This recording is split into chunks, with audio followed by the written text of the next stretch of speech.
पूरा live news इस time में उपस्थित हूँ जिला मधेपुरा की यूनियन बैंक ऑफ इंडिया में। जानने की कोशिश करेंगे ब्रांच मैनेजर से किस तरीके से अभी जो लोगों को लोन दिया जा रहा है, क्या रेट ऑफ इंटरेस्ट है, कार लोन, बाइक लोन और बहुत तरह के जो इतने जो है पढ़े लिखे लोग नहीं है उनको बता सिविल स्कोर के भी बारे में थोड़ा समझाए, किस तरह से चेक होता है, किस तरीके से प्रभाव पड़ता है और आगे जाके क्या क्या दिक्कत हो सकता है आपको लोन लेने में।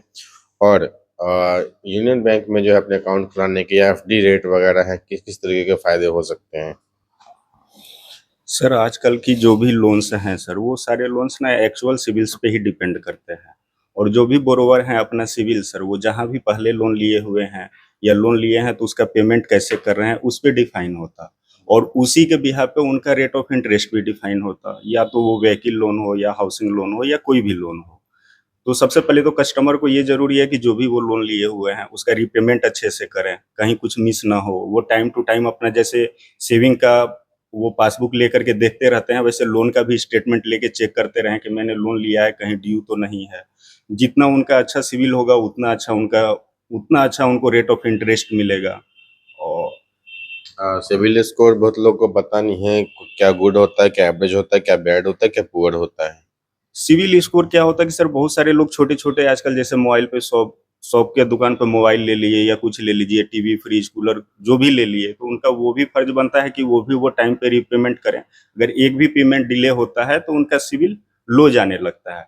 इवन इफ की सिविल का जो मिनिमम स्टैंडर्ड है 700 से ऊपर सिविल को अच्छा माना जाता है। अगर 700 से नीचे है तो बहुत सारे बैंक्स उसमें लोन प्रोवाइड नहीं करते हैं। तो इसलिए कस्टमर को अवेयर रहना है कि मेरा सिविल 100 एटलीस्ट 700 से नीचे तो ना ही जाए, ऊपर जितना जाए उनके लिए वो बेनिफिशियल होगा। जितने भी तरह के जैसे रेट ऑफ इंटरेस्ट अभी चल रहा है आरबीआई की गाइडलाइन के हिसाब से, क्या रेट ऑफ इंटरेस्ट है जो भी यहाँ पे से लोन लेना चाहते हैं, और कितने प्रकार के लोन हो सकते हैं, चाहे किसान लोन हो और किस किस प्रकार के लोन हो सकते हैं। देखिए सर, रेट ऑफ इंटरेस्ट की जहां तक बात है वो टाइम टू टाइम हर एक बैंक में ना गाइडलाइन के अकॉर्डिंग चेंज होते रहता है। तो जो भी कस्टमर जिस भी लोन के लिए वो आवेदन करना चाहते हैं वो प्रेजेंट सिनारियो का पर हैं, और उस प्रेजेंट सिनारियो में जो भी बेस्ट होगा उस टाइम पे उनको प्रोवाइड किया जाएगा। तो उनको जो भी लोन की नीड है जिस टाइम पे वो ब्रांच में जाएं, शाखा में मिले, शाखा प्रबंधक से मिले, उप शाखा प्रबंधक से मिले, उनको इनके बारे में पूरी जानकारी दी जाएगी। चाहे वो गाड़ी का लोन लेना चाह रहे हो, घर का लेना चाह रहे हो, बिजनेस रिलेटेड कोई लोन हो, या जो भी प्रकार का लोन हो, या गवर्नमेंट स्पॉन्सर्ड कोई स्कीम हो, तो ब्रांच में आए, बात करें, अपनी प्रोफाइल दिखाएं, उसके अकॉर्डिंग उनका फिर डिसाइड किया जाएगा। जैसे कि यहाँ पे आरबीआई की गाइडलाइन के हिसाब से जो लोन दिया जाता है, कुछ लोन जैसे एनपीए में चले जाते हैं, तो इन पे भी क्या मैटर करता है, उनके सिविल पे भी मैटर होता है एनपीए। बिल्कुल सर, एनपीए तो जस्ट लाइक वो डिफॉल्टर हो गया सर। अगर मान के चलिए सर, दो कारण होता है। अगर कस्टमर्स का कोई रीजनेबल इशू हो गया तो एनपीए हो गया, तो ऐसा नहीं होता फिर से उसको परफॉर्मिंग में लाया जा सकता है, बट उसका सिविल पे इम्पैक्ट तो लॉन्ग टाइम पड़ेगा ही पड़ेगा।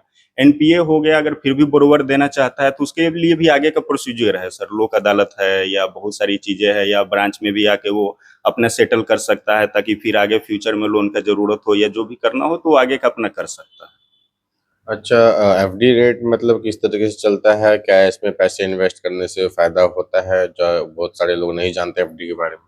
बिल्कुल सर, एफडी में इंटरेस्ट करने से, एफडी में सर इन्वेस्ट करने से फायदा तो होना ही है सर। और टाइम टू टाइम उसका भी sir rate of interest according to RBI और बैंक का भी जो नोट्स होता है वो टाइम टू टाइम चेंज होते रहता है सर। तो एफडी में तो इन्वेस्ट करना ही करना चाहिए सर। लोगों को जितनी भी बचत हो सर वो कहीं ना कहीं तो बचत एफडी के रूप में दिखाना ही चाहिए, ताकि उनको जितना से ज्यादा ब्याज पे अर्न हो और आपने उनका पैसा भी सिक्योर रहेगा। क्या प्रोसीजर होगा, जैसे कोई अकाउंट खुलवाना चाहे अपनी यूनियन बैंक में, किस तरह के डॉक्यूमेंट लाने की जरूरत है। अकाउंट्स खोलने के लिए ज़्यादा डॉक्यूमेंट्स की अब ज़रूरत नहीं पड़ती सर। बस अपना वो आधार कार्ड, पैन कार्ड और फोटोग्राफ्स के साथ आ जाएं ब्रांच में, उनका अकाउंट ओपन हो जाएगा। कहते हैं हमारे साथ यूनियन बैंक ऑफ इंडिया के ब्रांच मैनेजर, साफ साफ कहना है सिविल के स्कोर के बारे में ज़्यादा से ज़्यादा ध्यान दें, अपना अकाउंट एनपीए में जाने ना दे, डिफॉल्टर ना बने, ताकि आपका एवरेज सिविल को 700 प्लस हो, ताकि कहीं भी लोन मिलने में आपको दिक्कत ना हो। छोटा छोटा मोबाइल लोन तक का ईएमआई जरूर पे करे। जिला मधेपुरा से रंजन जायसवाल की रिपोर्ट।